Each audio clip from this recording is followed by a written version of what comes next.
Son Excellence, Monsieur l'Ambassadeur, Messieurs les députés, Messieurs les membres du Conseil d'administration Tunisair, Monsieur le vice-président programme d'Airbus,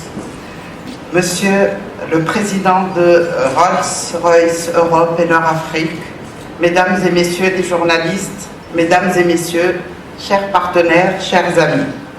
au nom de Tunisair, qui fête aujourd'hui la livraison de son premier Airbus A330. Je tiens tout d'abord à vous remercier d'avoir accepté, à travers votre présence,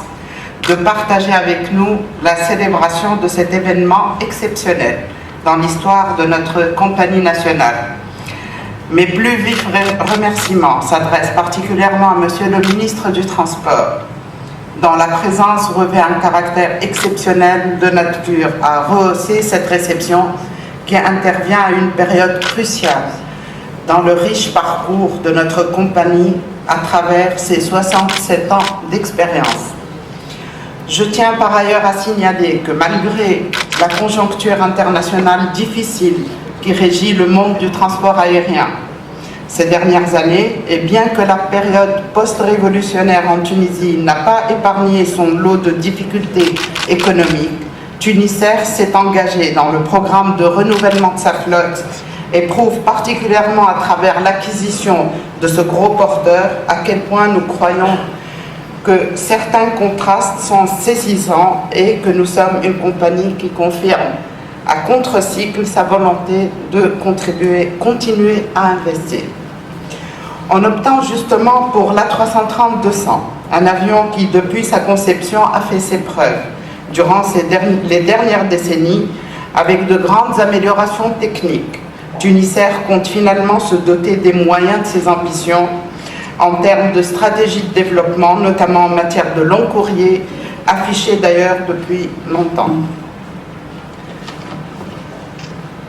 D'autre part, fier de son statut de compagnie nationale, qui lui confère l'emblème du porte-drapeau de la Tunisie, Tunisair a attribué le nom de baptême Tunis à ce nouvel appareil qui intègre pour la première fois sa flotte. Tunis est en effet la capitale de la Tunisie depuis l'époque des Hafsides. Et le nom de cette ville charmante a toujours évoqué celui du pays et véhiculé son image moderne par excellence. En matière de stratégie globale et en dépit de tous les défis auxquels Tunisair fait face,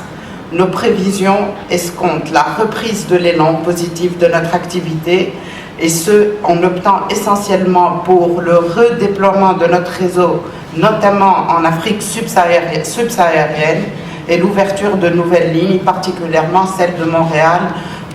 en 2016, à partir de 2016.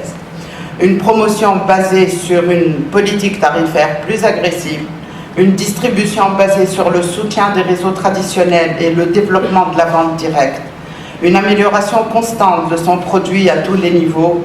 une consolidation et développement de l'activité fret.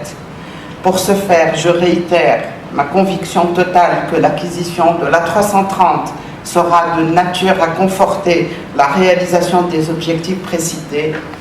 Enfin, je vous donne rendez-vous pour le mois prochain afin de célébrer ensemble la livraison du second A330. Et merci.